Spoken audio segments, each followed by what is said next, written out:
Hi, it's me, Galen. Galen's got Parkinson's. I'm going to take you on a tour through some of my daft maps.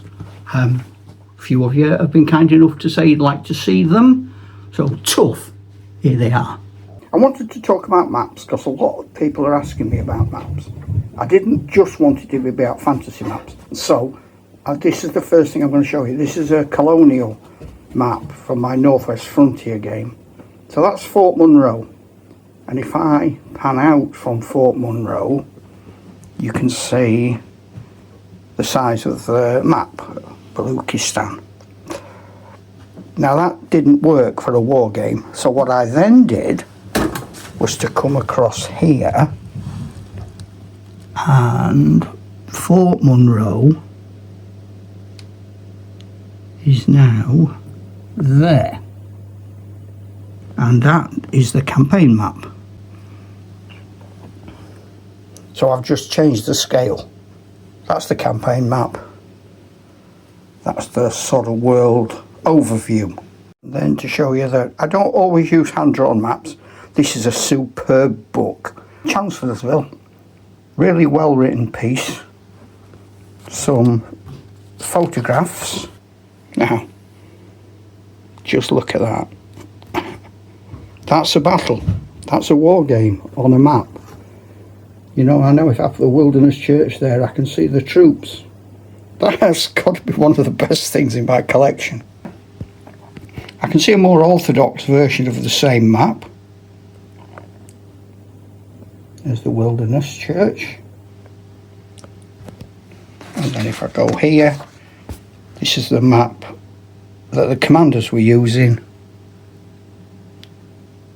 So we look at Sickles just there and a hooker up there. And there's the Wilderness Church again.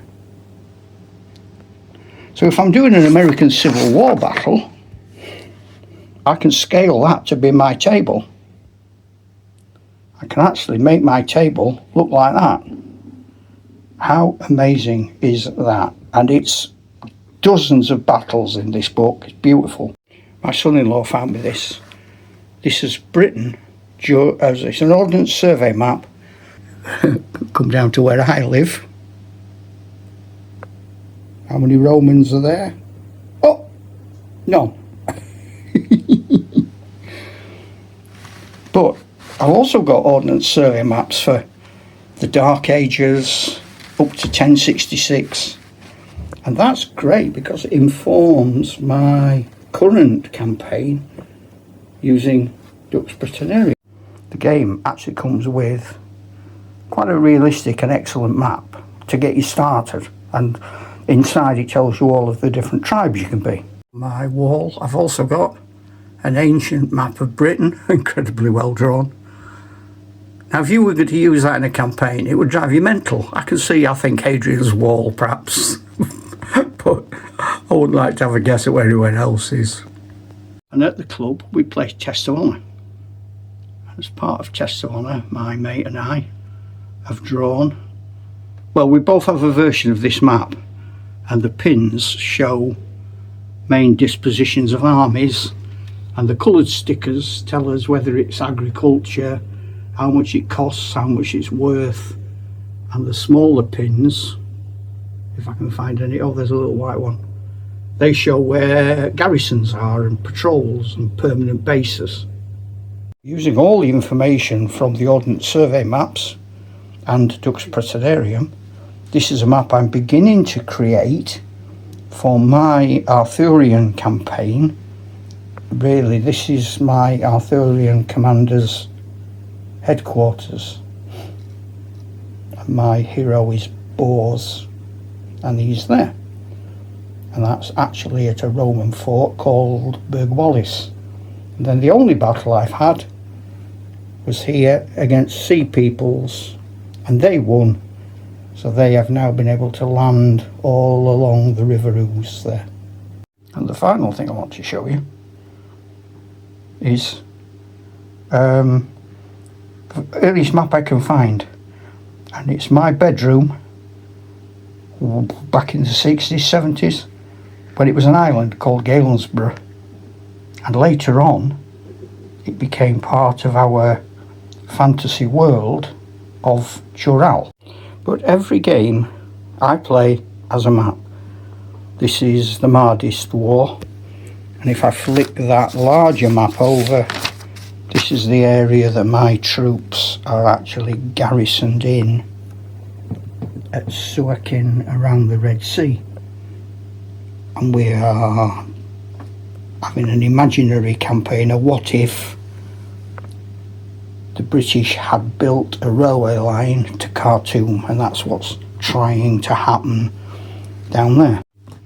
The maps I make are not pretty. They're not intended to be pretty. They're not works of art.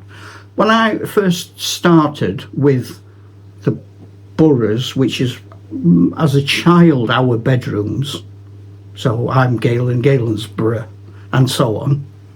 My dad was Dad's borough. He didn't know it was, but it was. The idea was, as you captured territory, you'd put crossed swords and the date, and then you put a sort of irregular blob around it, and that was the area you captured. There was no sophistication to this at all, and it was pure territorial gain. And for a long time, our various plays were about territorial gain. If you watch the video about the knight exploring the gridded wargames table, it's about territorial gain. That's what it was. It wasn't strategic. Territorial gain. Now we have now gone to a point of, I know more, of saying, yeah, I'm looking for cutting off, capturing bridges, I'm cutting off supply routes, finding a way around things, I'm protecting flanks. But that wasn't at the time. But the maps are not pretty. Even like the map of Jural, which is huge, and I will show you in a different video, because I want to get away from the idea that I just do fantasy, because I don't. I like everything. Whatever you chuck in front of me, I'm going to play it. Call me old-fashioned. You're old-fashioned. I wish that'd stop. So, I wanted to show you a huge cornucopia. Oh, that's a word.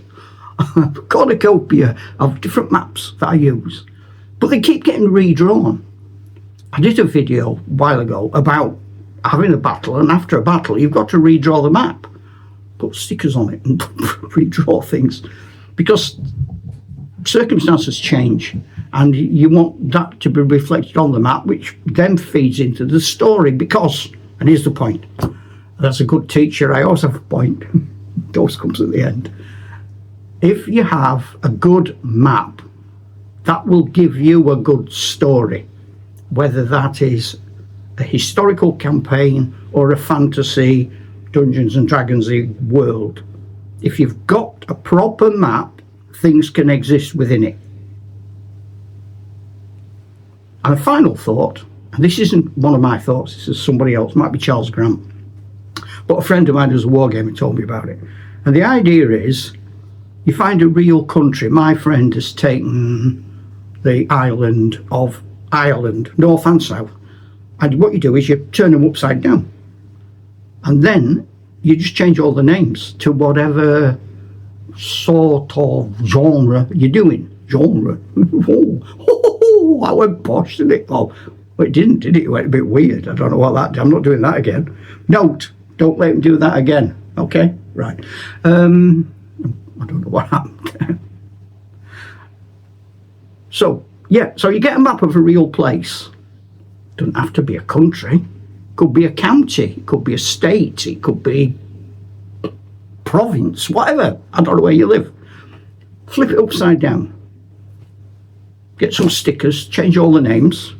If you're doing medieval, make them medieval names. If fantasy, fantasy names. If you're doing, you want to set it in colonial times, do that. If you want to make it a sort of modern World War II, Vietnam War type scenario, or a sci-fi, do that.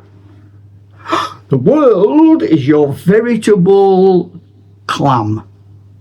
I'm not going to say oyster, because that makes you feel there might be a pearl in it. And you and I know, for us, there's no pearls. Ta-da, Chuck!